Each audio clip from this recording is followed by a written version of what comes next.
Pat Koppa, a founding and former NATT board member and DVT survivor, explains the importance of support groups in helping people affected by blood clots or clotting disorders. Find out how NATT's support group can educate and empower you or your family members to thrive after surviving a clot.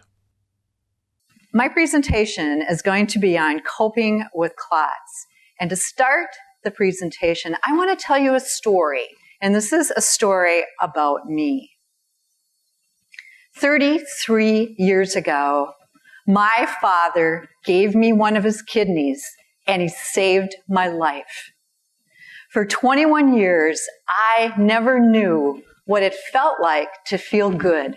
And I felt good, and I was alive. My father is my hero. Over time, the drugs that I took for my transplant destroyed my left hip. So for 30 years, I carried crutches or a cane, and I was in tons of pain for 30 years. And in 2001, I got a hip replacement, and I was elated. For the first, what I could remember, for the first time in my life, I had no pain. It was awesome. I was so excited. I was in tears for days after that hip replacement because I didn't hurt. And then 2 weeks later, I stepped to get out of bed, and I had the most horrid pain in my left calf. And all I could think was, oh no, the pain is back. And it was a deep vein thrombosis. I was diagnosed within minutes once I got to an ER.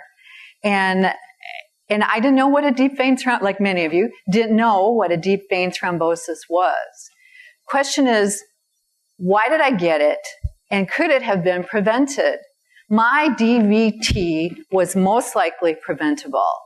I had a hip replacement surgery. That was a risk factor. I was on estrogen replacement therapy, which was another risk factor. I had anticoagulation for only 4 days after the surgery. And it could have been one of those things or all of them, but bottom line is I got the DVT. When you have a hip replacement, for 6 weeks, you cannot bend more than 90 degrees. So if you're sitting, if you're sitting in your chair right now, you're at 90 degrees. You can't bend forward. So that happens with a hip replacement. Okay, I had to wear the compression stockings. Question is, and at the time I was living alone, it's like, how do I get these socks on and off? I had no way to get those socks on and off. So what I did is I recruited 7 friends and 3 alternates, and at 9 o'clock every night in the dead of winter, my friends came and took my socks off. And I was so grateful. And what I did to thank them is I gave them all socks at the end as gifts and had a little sock hop. So that's what happened, and it's part of what I learned from this experience. Because I'll tell you what I learned as a survivor, and this is my take-home message. You know what? When you get something like a DVT and a PE or any other disease, chronic disease, you know, it's okay to ask people for help.